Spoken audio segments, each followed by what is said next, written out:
Welcome in. This is your live chat for this week's Travelers Championship. Thank you very much for joining me. The next hour or so is your time.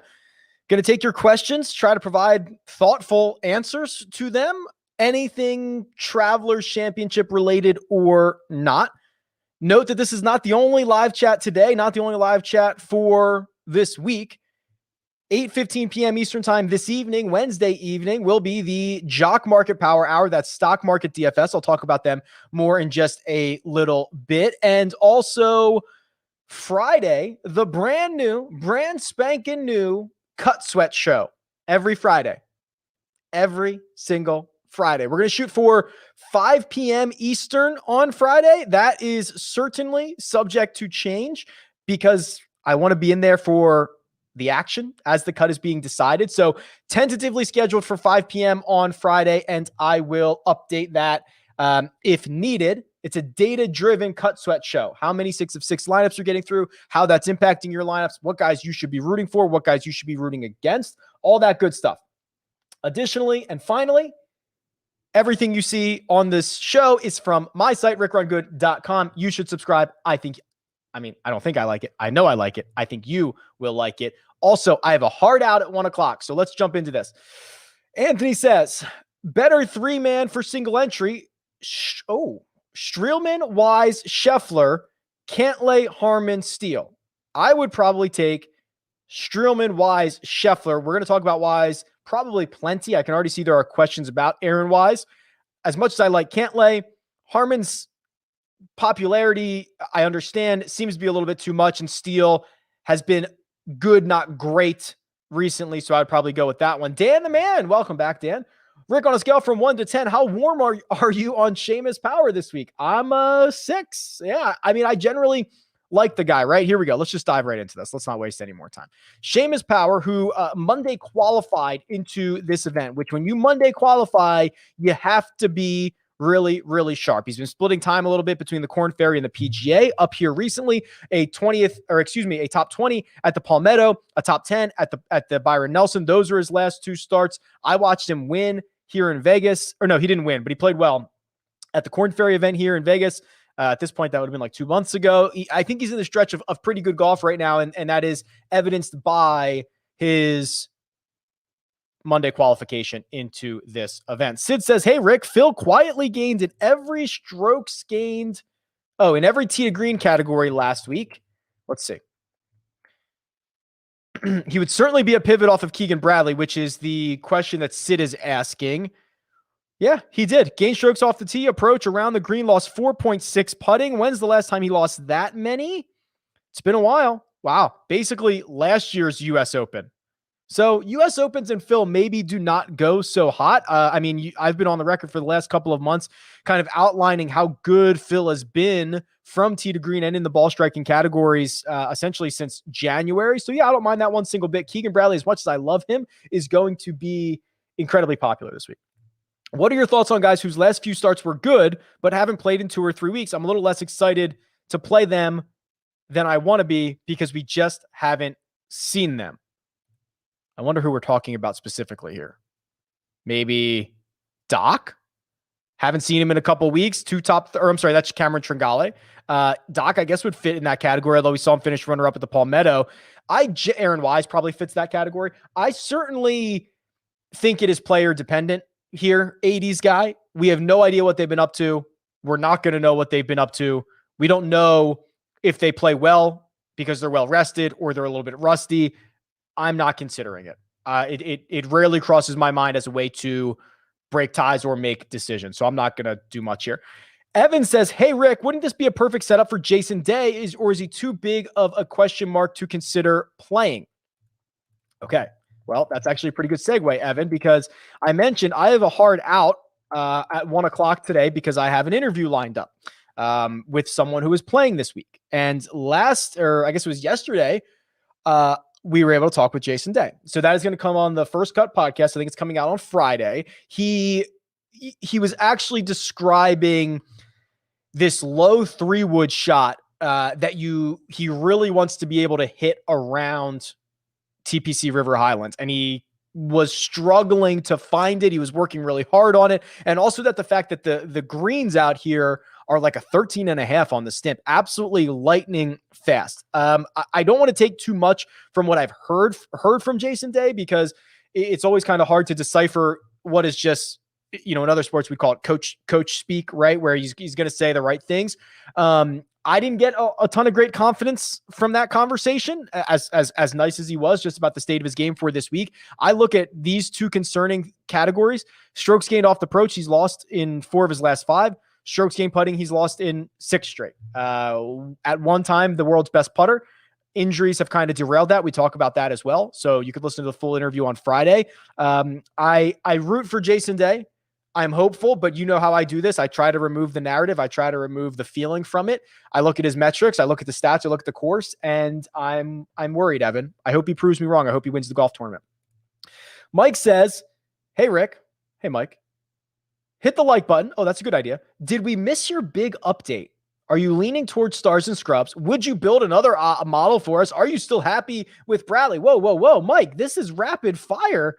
4 questions in a row. Let's take these one by one. Did we miss your big update? Okay, I think maybe you're referring to the because you do ask for a model here. So let's do that part of it. The update to what I've been calling the lineup builder might have to be changed to custom model, because this is kind of replacing the custom model. Has been updated, so you will see a lot more. Let me get Mike's comment out of the way here. A lot more stats that you can weigh now. Proximity stuff, putting stuff, scoring, driving stuff, all the same stroke change. So you have a lot more metrics to choose from, or you can just kind of look at this from a custom model, or you can use it to build. So if I was doing this right now today, I would probably clear these out. I would do the last 24 rounds. I would lean on a couple of things. I would probably take strokes gained off the tee. That was one of the more important stats or more correlated stats to success over the last dozen years. So I would take strokes gained off the tee. The other one was, I have it right here. Course key stats. It was strokes gained off the tee and approach, but approach was kind of middle of the road. So what I'll do is I'll just do 15 on approach, and then I'll do on approach, and then I will do 20 on birdie or better, which leaves me with 40. So what I'm actually going to do is I'm going to go down to the proximities here. And the TPC River Highlands is a course where you have to be good off the tee. You hit a lot of wedges in. So if you want to say wedge game, you do this a couple ways. So I have 40 left. I'm going to spread them between 75 to 100, 100 to 125, and 125 to 150. That is certainly like your wedge and in game. So I will put 20 on 100 to 125. I will put 10 on 125 to 150 and 10 on 75 to 100. I will come down here and I will sort them. And my top player is Brooks Koepka. I've heard of him. Brooks Koepka is my number 1 golfer. Aaron Wise, Kevin Streelman, Keegan Bradley. That man, Satoshi Kodaira, 6,500. He's very good from those short proximities. Sam Burns, Max Homa, DJ, Charlie Hoffman, Abraham Answer. That's my top 10. So this is, and also look at this, the new index column. Ooh. So what you could easily do is sort by strokes gained off the tee and say, wow, Dustin Johnson, 4th in strokes gained off the tee in the last 24 rounds. Well, so easy to identify. Or you could say, oh my God, this guy stinks. Sung Kang, 115. Instead of trying to count down. That always drove me crazy. It's been updated. Many more great things to come on this tool. And that is my updated model. Is Casey ownership a deal breaker for you, says Jay-Z? Thank you for stopping in. You're a busy guy, but every Wednesday you find a way, whether you're touring, going out to eat with Beyonce, whatever it might be, you find a way to make it, and I appreciate that. So I have Paul Casey's ownership at about 25% right now. If I sort by projected ownership, he is pretty significantly the most owned golfer. Jay, Hove, may I call you that? I would always say one man's ownership is not going to dictate what I do with him. If I need to play Paul Casey, I will pair him with other golfers that will be less likely to be this highly owned. There is a reason that Paul Casey is going to be this popular. He's got absolutely phenomenal results here. He's playing well. It should set up perfectly for him. He checks off all the boxes. If you did want to pivot, and I don't even know if it's a pivot because you can probably afford 2 of these guys to a Streelman, or I'm actually, seeing 7% on Matthew Wolf, kind of intriguing. We can talk about that a little bit later. So overall, Jay, no. I would say that his ownership alone is not a deal breaker for me. Drew says, Rick, do you watch any soccer? The Euros have been pretty cool. I do not. Love the show. Seems like the majority of the people are targeting the same guys. Yeah, that's generally how this works, and especially in some of these weaker field events. Well, this is pretty good. I would argue keeping your total ownership, and you can do this in the lineup builder / custom model. I'll figure out a good name for that. I usually do about 80. I try to keep it all a sum under 80%, which, you know what? I'm just going to build a lineup. If this lineup wins the million, you guys owe me. You split it with me, okay? So this would be, okay, so this actually came out to 59% because Kadira is probably pretty lowly owned. Aaron Wise as well. I like to keep it under 80. 60 would probably be better. I don't think you have to be that crazy, but that's what I do, Logan. Hey, Rick, it's Biggie. Oh my gosh, Jay and Biggie in the same chat. This is a special day. Thank you, Biggie. Do you have any little DK golf secrets? I watched your past videos and they help, and I'm really good at basketball DFS, but golf has been meh. Do I just got to stick with it?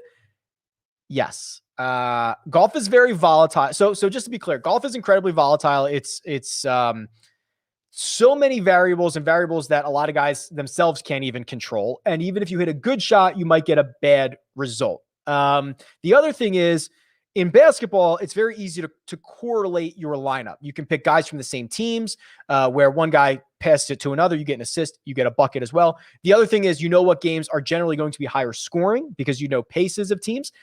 Golf is completely uncorrelated. So kind of with that in mind, Biggie, I would encourage you to try to correlate your lineups a little bit, usually by skill set here. So for example, if we went to the lineup builder, what I could in theory do is, if I was super stoked on ball strikers this week, I could put 100% on strokes gained approach and start to build lineups like this. And just try to find skill sets, because at least there is a little bit of correlation, not anything crazy, but you're starting to try to piece it together a little bit. And of course, stick with it. The idea that there's only one slate a week or one classic slate a week. There's not a lot of opportunities like every night in basketball. There's a new slate. It's just much more volatile, and it takes you a lot longer to kind of realize the outcomes there. Hey, Rick, wondering if it's starting to be, I cannot read. If we should start considering FedEx standings when making one and done picks. For instance, should I be saving Cantlay and Bryson for their high FedEx ranking? Hey, Rob, it depends. I know that's a bad answer, but it's the right answer, because you have to know what your rules are. If your rules for your one and done are that you get the bonus money, yes. Or if your rules are that you use the starting strokes, right? So depending on what your rules are for your one and done, it might be the raw official World Golf Rankings leaderboard, which Xander won last year, but DJ won the FedEx Cup. Or it might use bonuses or any combination of this. So you need to know your rules, but yes, you should probably start considering and making sure that you have a golfer left for the Tour Championship. I've kind of been in this boat for the first cut one and done that we do, where we started at Safeway. So it's like 50 picks, and even for the Run Good one and done, where I might not have anybody left that's going to play in the Tour Championship. I should probably really consider that. Clark says, hey, Rick, there are a bunch of guys priced exactly at 7,000. Which ones are your favorite? Off the top of my head, Gooch, but let's see who else is down here.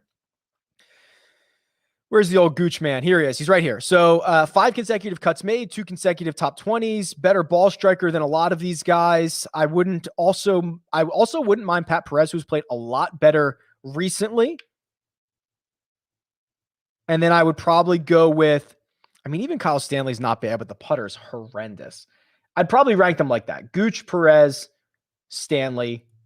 Good luck. By the way, this live chat is brought to you by Jock Market. If you have not played Jock Market, you're crazy. You should. It is Stock Market DFS tonight. And as of right now, The IPO is open. The initial player offering is open. You can bid on shares of golfers right now. That is going to close around 9 p.m. Eastern time tonight, but starting at 8:15 p.m. Eastern time is the power hour where Joe Idoni and myself are going to walk you through the final hour of that IPO phase. You bid on golfers. If you are the high bidder, you get those shares, and then those shares change value over the course of the week, depending on how well they're doing in the golf tournament. And then, of course, you can buy and sell in the middle of the event. I like to do it after each and every round, or at least consider it. It's fun. It's different. It fills the in-game kind of gap for me, and they are seemingly growing very quickly, right? They're getting more. They just got more investment money. The metrics that they at least share with us are very, very good.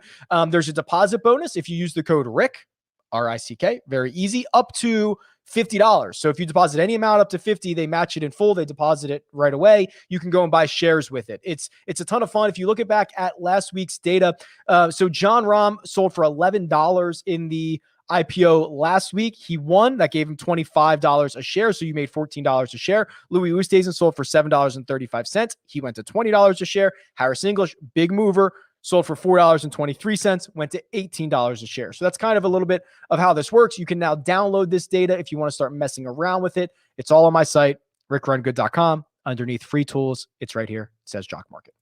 Join us. See you tonight. Let's see what else we got here. Sid says, Rick, where do you want to see majors in the future? I really want another U.S. Open at Marion. Ooh. Yeah. That's the one. That's the one I want. And a PGA at Valhalla. I have a contrarian view of what I think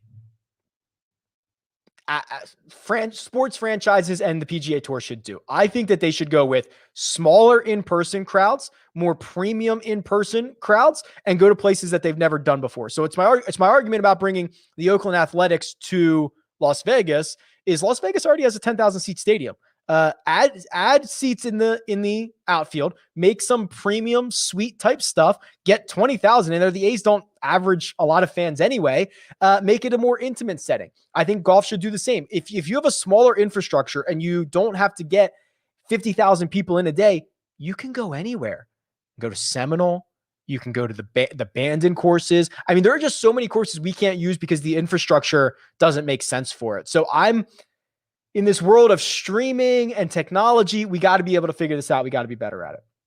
Hey, Rick, my 1-year-old son says, I love your content. To me or to you? I don't know. Either way, very cool sentiment. And he also wants to know your thoughts on Satoshi Kodaira and Vincent Whaley this week. Wow, smart kid. So the Vincent Whaley stuff is pretty interesting. Let's pull up his Holy Grail. Because he was the man, nine made cuts in a row, misses the cut by having one of his worst approach weeks ever. Now, if you look at his results, and there is certainly data missing, and I should show you my screen. Sorry about that. Then you could argue that the missed cut at Palmetto, where he lost strokes on approach, was the outlier. The rest of everything he's been doing in the last couple of months has been awesome. I think that's fine to at least give Whaley another crack. And then Kodaira, I got to tell you, I might be overexposed to Satoshi Kodaira this week. He's at $6,500. This is really encouraging to me. Boom, 6 straight events gaining strokes off the tee. He's been great on approach. The putter has been scorching hot. While I do not expect this to continue, because look at his other results. He's historically a very poor putter. Maybe he figured something out. When you have this huge amount of gains for 3 consecutive starts, and I like the idea that 2 of those starts were a month apart. So it's not like he just kept it going. He just happened to be in this groove. He had a month off and he still came back and putted well. That to me is encouraging. And it's a short course. When I ran the model for proximities from 75 to 150, who was one of the guys that showed up at the top? It was Kodaira. I know you like to target guys who have strong stats outside of putting because it's volatility. Does that work with other stats? Last week, Bez finished high despite coming in with bad off the tee stats. Well, did he gain strokes off the tee last week? The argument is that he, why is he not coming up here? Christian? He not in the field this week? He might not be in the field this week. There we go. Okay, so I don't know why we're talking about him. He came in with bad off the tee stats and he struggled off the tee. I'm not 100% sure what this question is. So he did exactly what we would kind of expect, right? He was good in the short game. He did have one of a better approach week like he did at Memorial, but that was a pretty on brand week for him. So I'm not sure. I guess I'm not understanding the question, but the idea is that the putting is the most volatile stat. Usually if you're poor off the tee, you're not going to wake up over 4 days and gain 5 strokes off the tee. It's just incredibly unlikely to happen. So that's the idea behind it. What are your thoughts on PGA Tour Live eventually moving to ESPN Plus? We'll see. I like the ESPN coverage. However, ESPN has it very easy. ESPN does it a couple of times a year, and they do it on Thursday and Friday. And they do not have to worry about storylines. They do not have to worry about who's going to win the golf tournament and who's in contention. They can just show you a ton of shots on Thursday and a ton of shots on Sunday from popular players. It's the perfect combination.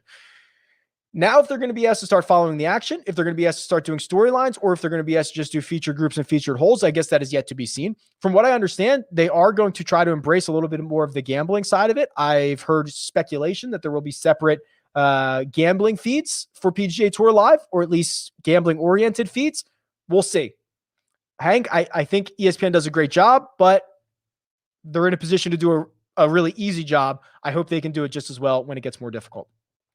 Kyle says, hey, Rick, thanks for the awesome site. Thank you. And new swag. Whoa, Team Bryson in the chat. Thoughts on Stuart Sink this week? Seems to be more of a popper on Bent/POA and Pete Dye courses. Well, since you bring it up specifically, let's just do it. So on the Holy Grail, you can sort by bent grass and POA, the mix, the hybrid, excuse me. And then we can do Pete Dye courses.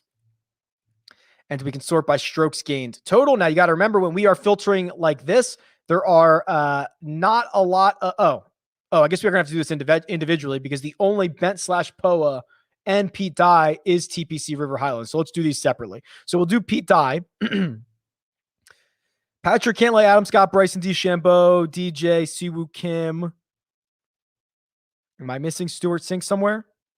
He's right here. Not bad, not great. Gaining about a quarter of a stroke per round. If we then change it to just Bent and POA, and I assume we want the putting stats here. I still don't see real. Stuart Sink is here. 0.14. So maybe I don't agree with that assessment, Kyle. I don't think he is great on either of those. I think in general, he's been one of the better ball strikers that we have. He's been playing great this year, but I would not attribute it to the Bent/POA and Pete Dye stuff. Hey, Rick. Mr. Iconic or Mr. Ironic? Oh, Mr. Ironic. Seamus Power, because he's 130th in driving distance, not very powerful at all, has been more consistent recently. Yeah, I think we already talked about him. I like Seamus, but good call on him being Mr. Ironic. Hey, Rick, how did you do the golf cart opening and still make it to Torrey the next morning? Do you sleep, and where do you get your Adderall? I'm in Philly, so maybe it just seemed late that night.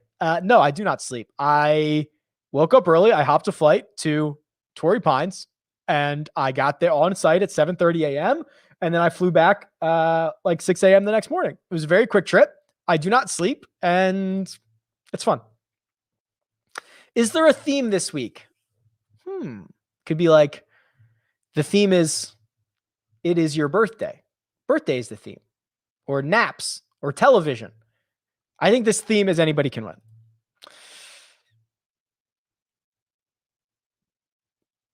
I've answered a lot of Seamus Power and a lot of comments about, I don't think so. My wife is sending me messages. She's confusing me. All right, let me see. Which of the big chalk this week is likely to fail? All right. This is where I get to look like a fool. So if we sort by projected ownership, Casey Harmon, English, Cantlay, answer. So I don't know if it will fail, but the Harmon stuff's a little ridiculous, I think, at this point. I wrote him down. He was one of the names I wrote down last week. I was not expecting to see 21%. I was not expecting to see him be 18-1 over guys that are much more accomplished. I like Brian Harman. I was ready to say, and I am ready to say, like, it doesn't really matter what course Brian Harman goes to. He finished top 20 at Torrey Pines. So I don't think he's going to fail, but he's the guy that's probably not going to be on my card. The fail might be Charlie Hoffman. This is a hair concerning because he's been really, really good this year. But if you look at what he did round by round at the US Open, over the weekend, he was horrible, and he didn't play particularly well at the Memorial either. You can see he lost strokes on approach both days at Torrey Pines. Both weekend days, he lost strokes putting as well. We might be seeing Charlie Hoffman come to earth. Just an idea. I don't know. I really like him long term, but I would not be all that surprised. Been trying your core cascading strategy since Zurich. Overall, very profitable stretch. How do you settle on golfers for your core? Do you approach it differently than other contests and strategies? A little bit. I work really hard on one lineup to try to make the best lineup that I can. I do not approach it from any type of like, I have to get one guy in each tier. I don't do it like that. I say, give me the absolute best lineup that I can make. I think in an ideal world, I would leave a couple $100 on the table so that I could swap up. Because in most cases in the core cascade, you're swapping down. If you could swap up, it makes it a little bit more valuable, but I usually don't change it all that much. JG says, will Chase finish better than Brooks this week? I doubt that. Can we do a deep dive on Aaron Wise? Sure. I actually think that is a good use of our time. Aaron Wise is the guy that as the week goes on, I have probably warmed up on the most. Let me get this bent Poa thing out of here. Okay. So what I see from Aaron Wise is a guy that has started to drive the ball better again. Since the API, he has gained strokes in every event but one, which is much more reminiscent of how he was playing at the end of 2019 and the summer of 2019. That's a great sign. What I also see is someone who's gaining a lot of strokes on approach some weeks. The upside of that, very intriguing. What I also see is a guy that has gained strokes putting in 2 straight, which is a big accomplishment for him. It's something he hasn't done since the end of 2019, summer 2019. I mean, he's not a good putter. So if he can put all of this together, this would be a really good spot for him. Ryan's asking the hard questions. If you could only listen to 5 songs for the rest of the year, which ones are you picking? I think Ryan knows that it is well documented that I do not listen to music all that much. I cannot name many songs. I cannot name a lot of artists. I don't know the lyrics to anything. My wife thinks it's insane. I might not listen to 5 songs for the rest of the year. Like, let alone if I could only listen to, I might not listen to 5. If this was for the rest of my life, maybe. I don't even know. There's a couple of The Weeknd, WEEKND songs that I think are interesting. There's a couple of Post Malone songs that I think are interesting. There are 2 things that are constantly stuck in my head. One is the McDonald's jingle, ba-da-ba-ba-ba, that. And the other one is the Super Mario Brothers theme song. I think about those a lot. I don't know. I might not willingly listen to 5 songs for the rest of the year. I'll keep track for you. If I do, I'll let you know.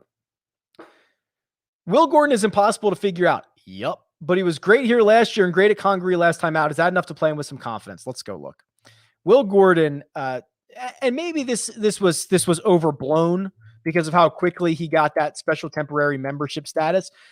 I would argue he's been one of the more disappointing golfers this year, just because I think our expectations of him were a lot higher, and maybe they shouldn't have been. Maybe our expectations were miscalibrated. So he finished 3rd here last year, which is what you're seeing at the bottom of your screen. Gained strokes in all 4 categories. The thing that's really, really encouraging is this: the 2 strokes he gained off the tee at Palmetto, and then nearly 9 on approach, which to me, let me scan. Yeah, that's the best by far strokes gained approach week he's ever had on tour.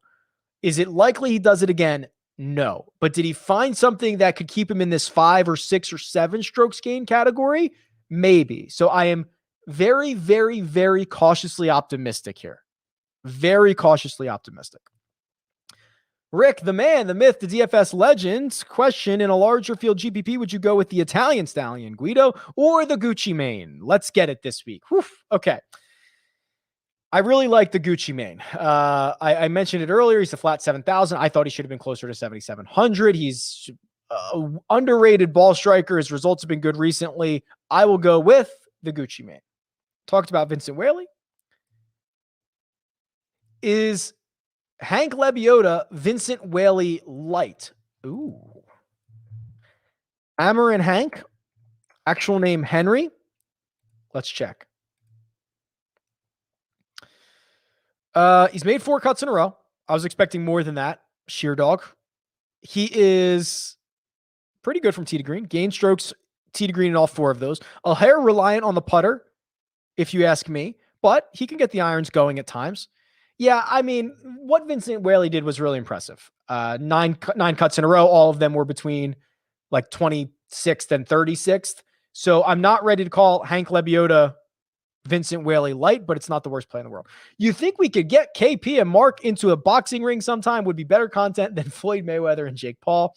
I don't think it would be that good of content. I'm not sure either of those two are fighters. I think they're more lovers. That's just me.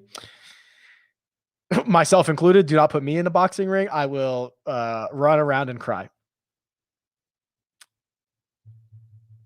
Rick, love your stuff. Have a friend heading to Vegas soon. He loves golfing. What are your two course recommendations? So still getting out and playing a lot of them. Anything at Paiute. Paiute's way off the strip, though, and I know a lot of people visiting like to stay on the strip. Paiute has 3 different courses. They have the Corn Ferry Tour there. Excellent, well-maintained, very good courses. I've not played Bali High yet, although I hear great things. That is right on the strip, and you have strip views. That is probably much more scenic, like Vegas strip golf.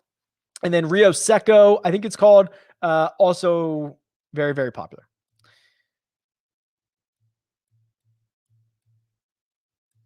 I'm cooking up on Aaron Wise. That was certainly one of the guys I've been cooking up on. So who am I cooking up on and who am I cooling on?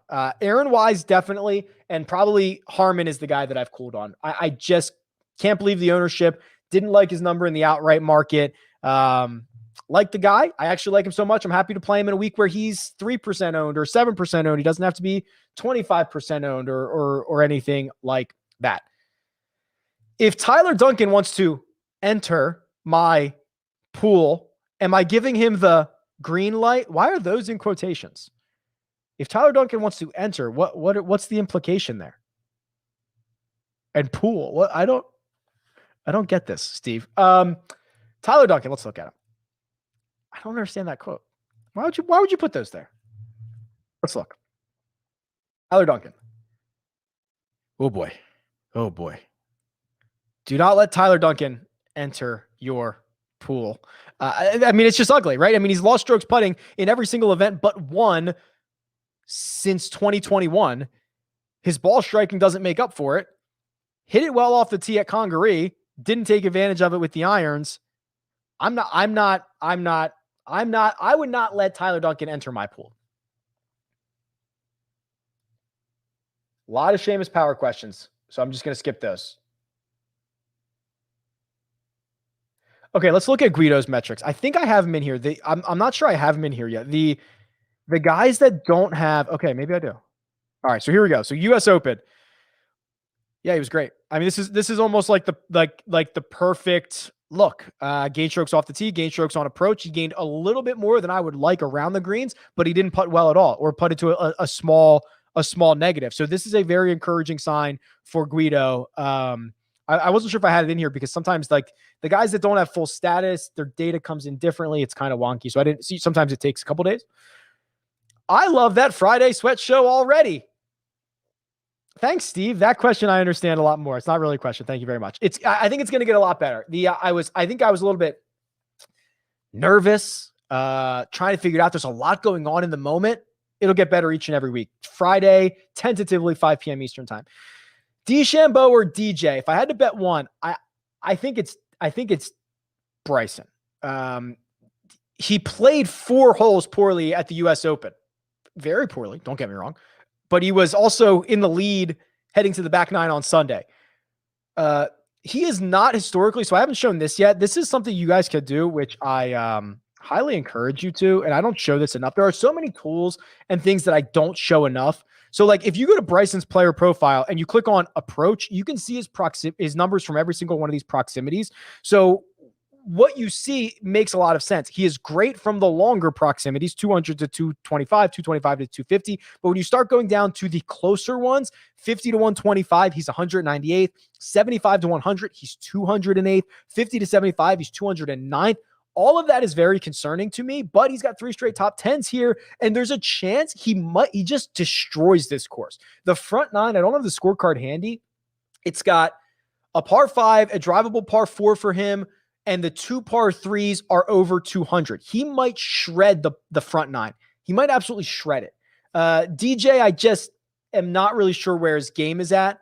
I think both of them are a really good number for a field like this. So I'm going to go Bryson.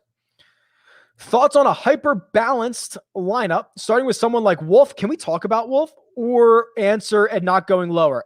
I'm just going to use this opportunity to talk about Matthew Wolf. That's fine. If you want to do that, it's all good. So if there's we always talk about, do you want to be late or do you want to be early? I think you should try to be early on Matthew Wolf. What we saw at the U.S. Open was very reminiscent of good Matthew Wolf. Lost his weapon, found his weapon. Boom. 4.5 strokes gained off the tee. How good does that look? Didn't even hit it all that well with his irons or wedges. Putted beautifully. Wolf could contend this week. Next week, he's super dangerous at Rocket Mortgage, where he finished runner-up to Bryson last year. Let's be early on Wolf. I think he's a guy to be early on. Let's go. Steele or Fowler in single entry tournaments. I believe Fowler has more upside. Steele's kind of been more solid, and his last couple of results haven't been all that great. Rick, are your 18% and up projected ownership guys all fades in GPPs if you're doing a balanced build? Let me look. Oh boy. Yeah, you could probably get away with fading Harmon for Smith and Hoffman for Siwoo or something like that. It's a good argument, Aaron. Who do you think is better, Higo or Migliozzi? Probably Migliozzi. KCS first round leader. Anyone you like this week? I'd have to go pull. Well, here's what we can do. So I don't have the tee times in front of me, but if you go to the Holy Grail and you remove Matthew Wolf and you look at round 1 scoring and we sort by strokes gained total. First of all, in one round, Guido's gained 2.72 strokes from tee to green, or total. Cantlay, Fowler. Fowler might be an interesting first round leader bet. Playing much better recently. Historically very good in first rounds. Rose, DJ, Scotty, Day. Stricker's out now, so don't worry about that. Keegan, Casey. These would all be guys I'd be looking for. You could also go by wave. You could say, give me the guys in the morning wave. Let's see. Oh, Ricky Fowler, also very good there. I don't know what his tee time is. Now I have to look. I already found Ricky Fowler. Please have a morning tee time. Oh, it's an afternoon tee time. Let's see how much worse he is. So he's 1.21. In the afternoon, he is, it's a quarter of a stroke. It's a lot. I'll go with Ricky Fowler still.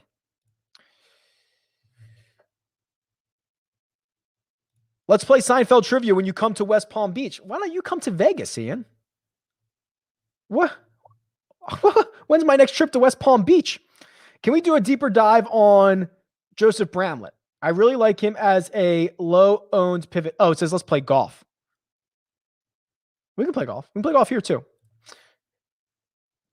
Can we do a deeper dive on Joseph Bramlett? I like him as a low-price pivot if the data supports it. Now that is a sentiment that I can get behind. If the data supports it. Let's check it out. Joseph Bramlett. What do I see here? It's not a lot of great data. Some gaps here, especially with one of his good finishes. 3 out of 4, he's gained strokes off the tee, and the one he lost, he didn't lose all that poorly. Approach, hit or miss. Putting, horrible. I mean, this isn't the worst thing in the world. He's gained strokes tee to green in 4 of 5, and 2 of the last 3 have been spectacular. I'm okay with this, I guess. Especially because he's probably going to be like, he's 6,800. I have him at Yeah, 1.7% projected ownership. It's not bad.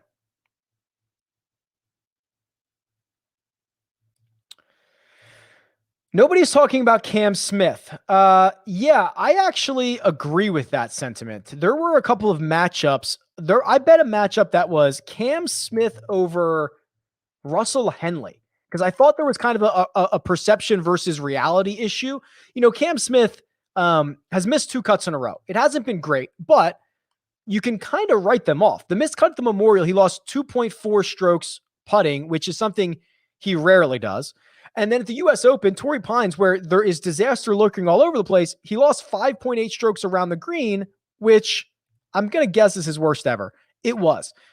Those 2 things pretty much unlikely to happen again. So I agree. Cam Smith is much better than his peers in these ranges.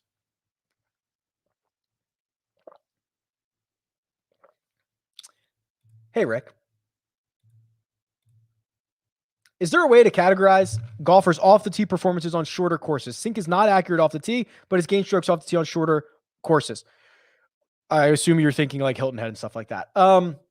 So I guess there could be. Now, I'll make this easier, but what you could do in the Holy Grail, and what I'll do is I'll add a filter for like course length. How about that?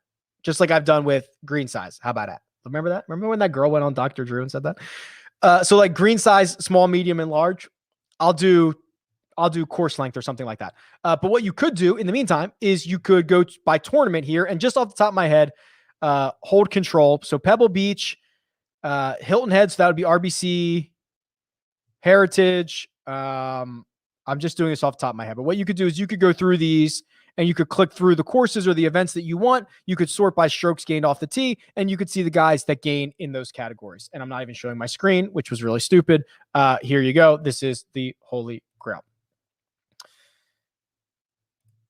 How do you handle the tournaments when the top range is going to be really low owned? Play the top range. There is a really strong case to be made that the guys at the top are even more valuable. The Bryson, the Cantlay, the Brooks, the Reed, the Casey, because we've removed Spieth and Rory and Rahm, and like these guys who eat up a lot of the win equity in major championships or big time fields, they're gone. And that win equity doesn't spread out normally to Garrick Higo and Adam Scott and Harris English and Justin. It doesn't spread out evenly. It's the big boys eat it up. Did you ask Dave if his extra 30 pounds he's gained in the last year has affected his game? I did not. Who fits the Wedge Fest narrative, short iron in proximity to the green, best that is being somewhat overlooked? Oh, Chris, I could do this for you, bud. All right. So let me clear. This is the custom model. What we're going to do is we are just going to say, okay, let's just do this. I'm going to do 33. I'm going to do the short ones. 33 on 75 to 100, 33 on 100 to 125, 34 on 125 to 150. I'm going to sort by value so I get those guys at the top. And then I'm going to look at their ownership. Russell Henley, 9% owned. Tom Hoagie, 1.5% owned. Adam Scott, 7.8. Aaron Wise, 8.7. There you go. Answers your question. There's not enough data for David Lipke yet. That's a tease. If you see what I'm doing here, this is a professional tease on David Lipsky with the Korn Ferry Tour data, because that's where he primarily plays. But when he comes up here on the PGA Tour, he plays well. Get used to him because he is going to be on the tour next year. Make some noise. TJ says, how crazy am I for having 35% Lipsky, 35% Power, 35% Kadira, over 150 lineups? Crazy like a fox. TJ, I mean, listen, those are guys I'm certainly going to have a lot of exposure to. I did do a Stars and Scrubs. Yes, Mike. Okay, so DFS Reds comes on here. I don't know if you guys noticed this or not. So he comes on here, and every week he drops one golfer with eyeballs and what is that? Corn stalks? DFS? I'm not sure what this is, but he drops one golfer in here, and then he messages me that golfer, because that golfer, when the tournament's over, is like always inside the top 3. I think it was Louis last week, Harris English, or maybe Hudson Swafford the week that he went nuts. So DFS Reds has given us the eyeballs on Ricky Fowler. Oh, Ricky Fowler.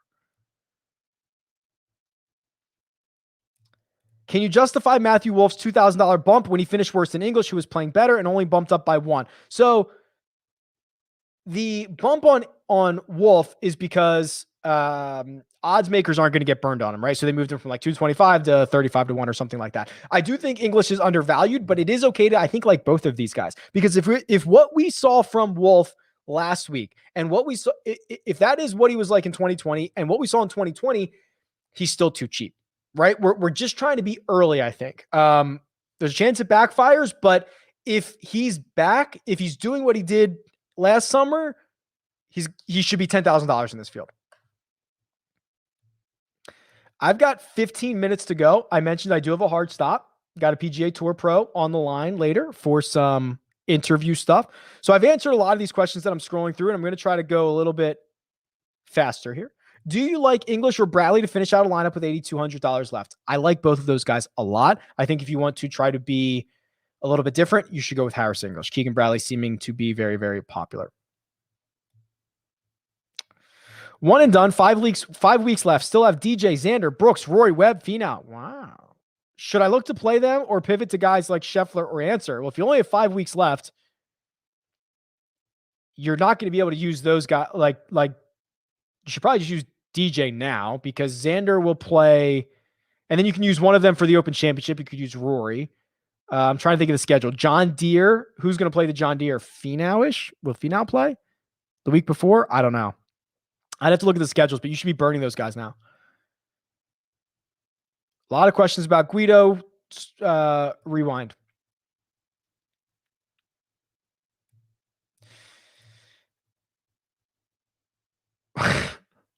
Pittsburgh Feelers has a question. He says he's stuck on Answer and Lonzo or Harmon and Burns. He's leaning the second one. Any thoughts? And I don't think he really cares, because he just wanted me to say Pittsburgh Feelers live in the chat. So there you go. I would probably also go with Harmon and Burns. What states are Jock Market available in? I don't know. You have to go to their website. A lot, but also not all of them. I know that's not an answer. If you were to fade Brooks, Smith, or Rose in full head-to-head, who would you choose? I'm not a fan of Justin Rose. His game to me has been very fool's goldish, right? He's kind of being held up by the crutch of the flat stick. We saw that come way back down to earth last week, and he missed the cut. I am not a fan of his stat profile right now. 3 max build, Riku. Hey, buddy. 3 max build. Don't worry about ownership. Keegan and Perez versus Tringale and Wise. If you don't want to worry about ownership, probably, well, let's look at Tringale real quick, because I really do like Wise, and I wouldn't mind a reason to get there. Let's see what Tringale's been up to. Oof. This hurts me. The off the tee stuff hurts, especially because River Highlands is such a strong correlator. He's lost off the tee in 4 straight. He's had to rely on the short game. I was trying to get Wise into that one. I think at this point I'd have to go with Keegan and Perez. Good luck. One and done this week. Would you prefer Casey, Answer, Finau, someone deeper down the board? Any 3 of those are fine. Casey's fine. I mean, he's been phenomenal here.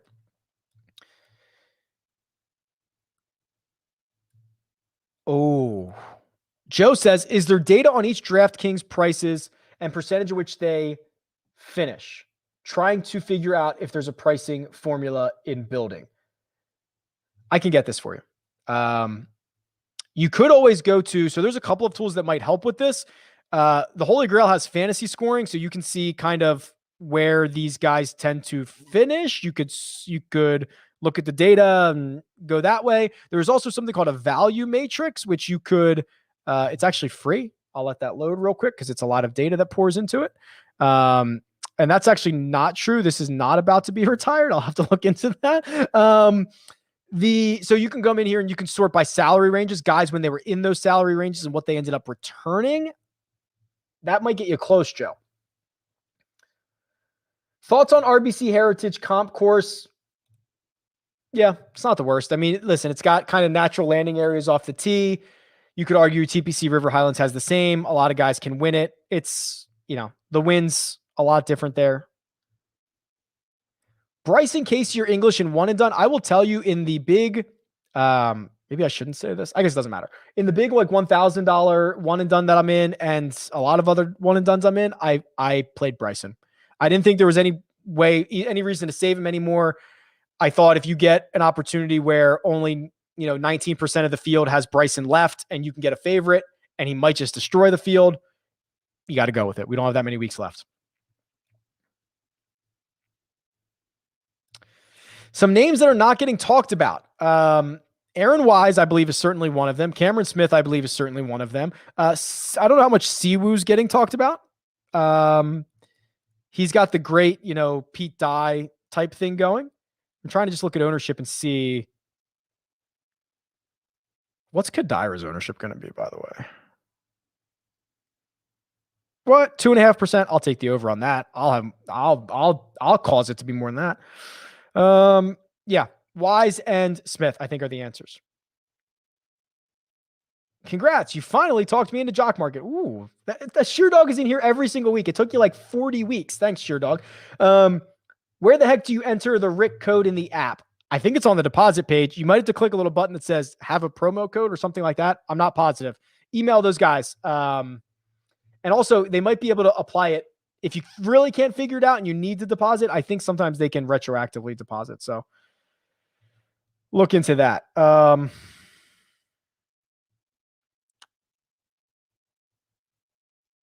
lot of these questions. Are you going to Tokyo to cover the Olympics? Jay, wow. First of all, thank you for thinking that. If you would like to send me to Tokyo to cover it, I'd be more than happy to. I don't think the CBS dime is going to do that. And I don't think the Rick's wife dime is going to be okay with that either. I don't think she, I guess if we went together, she'd be like, yeah, that's a great idea. No, that'd be awesome though. So I'm so stoked for the Olympics. How do you approach building a player pool in single entry versus multi-entry? Single entry guys are going to be a lot chalkier. That's really the big difference. So I think you're more encouraged to fade. Personally, I believe you're more encouraged to fade the super chalky guys because they are always chalkier in single entry. I get the Zelda theme song stuck in my head, says Jay. Yeah. Listen, I feel you, brother. Thoughts on 50-50 off the tee and approach from 100 yards in? That's not bad.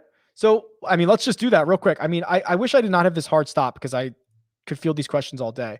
So let's do, what did you say? From 100 yards in? All right, let's do 50 on 100 yards in and 50 off the tee. Good luck. Let's see what happens. Boom. Sorry. Oh, God. Will Gordon's number one. We're so screwed. Will Gordon, Kevin Streelman, Aaron Wise, Lonto Griffin, Danny Lee, Dustin Johnson, Doug Gim, Chris Kirk, Jason Duffner, Tom Lewis. Good idea, Drew. Your wife pick, please. Do you want a pick of her or do you want her pick? Bubba Watson. She sent me a chat. Do Wise, listen, Wise numbers worry me in general. Do his bent grass / POA numbers worry you? All of his putting numbers worry me, but the fact that he's gained, I think, what did I say, in the last two, maybe he's onto something, right? Like that's the hope, is that he figured something out in his stroke and it doesn't matter what surface it is, because it really didn't matter what surface it was before. He's pretty bad. Ooh, I love Paiute, but Bali High is a step up. Interesting. I'll have to check it out. I have not played it yet.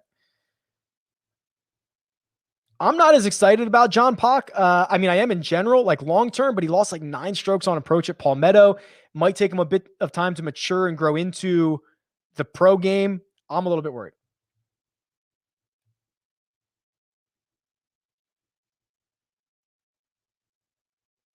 Would you show us a tool on your site that you have not used before? Honestly, it's probably a lot. I kind of just stick to, like, I use them all, but like, I don't show the trends tool a lot. I don't show here's the trends tool. So you can sort by time frames for fantasy points, strokes gained, finishing position. I should be showing this a lot. This is my favorite chart on the entire site. It's breakout candidates. It's guys that are putting below their expectation, hitting it above their expectation. Paul Casey's on that side. So that one I should show a lot. I don't even really show the lineup optimizer. The lineup optimizer is really, really flexible. That's what I like about it. You can enter anything you want into it and you can pump it out. You can build player groups. I should probably show that more often. The showdown cheat sheet once the tournament starts. I mean, there's just so much. There's just so much. Check it out. You'll like it.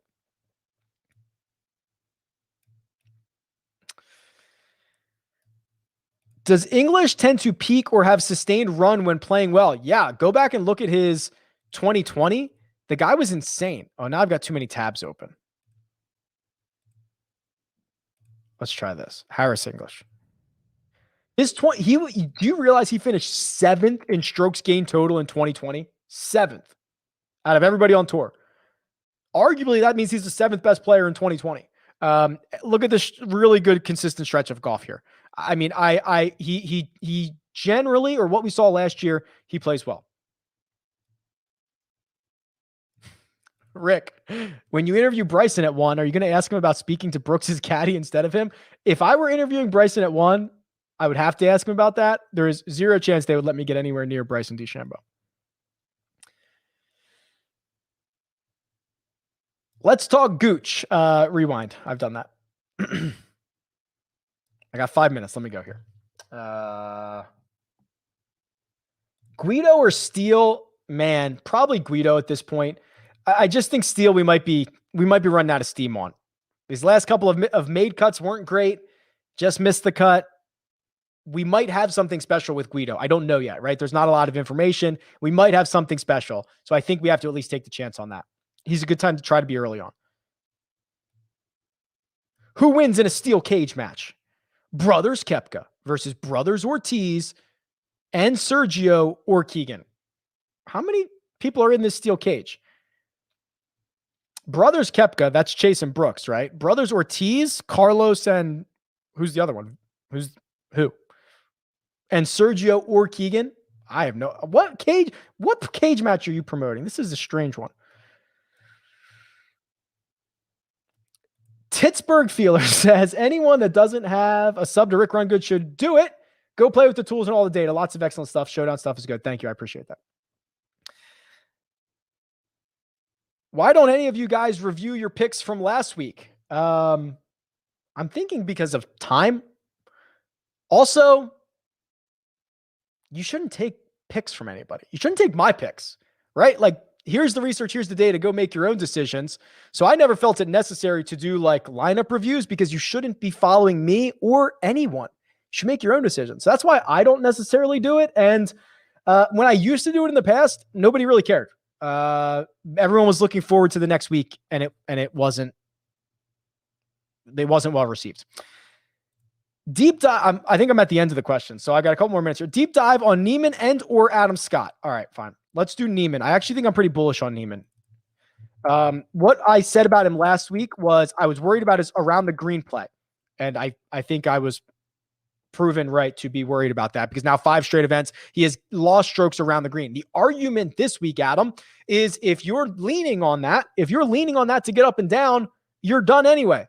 Don't worry about it. You weren't going to make the cut. You weren't going to have success, whatever. So I'm actually not nearly as worried about it. So I think the rest of his game is great. He's a lot longer than people think he is. He's a lot better off the tee than people think he is. I do not mind Joaquin Neiman at all. James says Rick's the best. Thank you. I think I'm at the end of the questions. I'll give you a hint. In 15 minutes, I'm talking to a player who's in the field this week. He's also won this year. Oh, now I'm narrowing the list down big time. In the field this week, and he's won. Whew. I probably shouldn't go any further because a lot of these interviews fall apart literally moments before they happen. I can tell you all the interviews in the last couple of months that we had on the schedule and then never happened. You would not be surprised at all. Who else?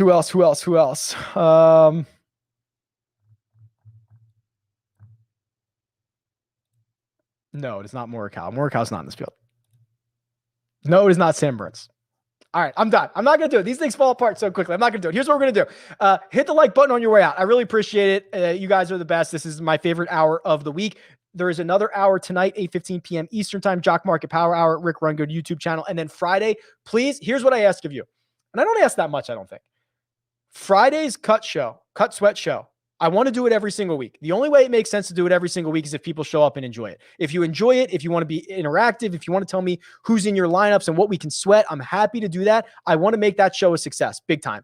Because I think it's really important. And I think it can show networks how not to screw up the cut sweat on a Friday and how to cover the right guys. I think it's a really important one. So Friday, tentatively 5 p.m. Eastern time, join us. If not, open up the YouTube and just leave it open. I don't care. We'll go walk around. Do whatever you want. Helps me, helps you. All right. That's it. I appreciate it, guys. I will talk to you later. Goodbye.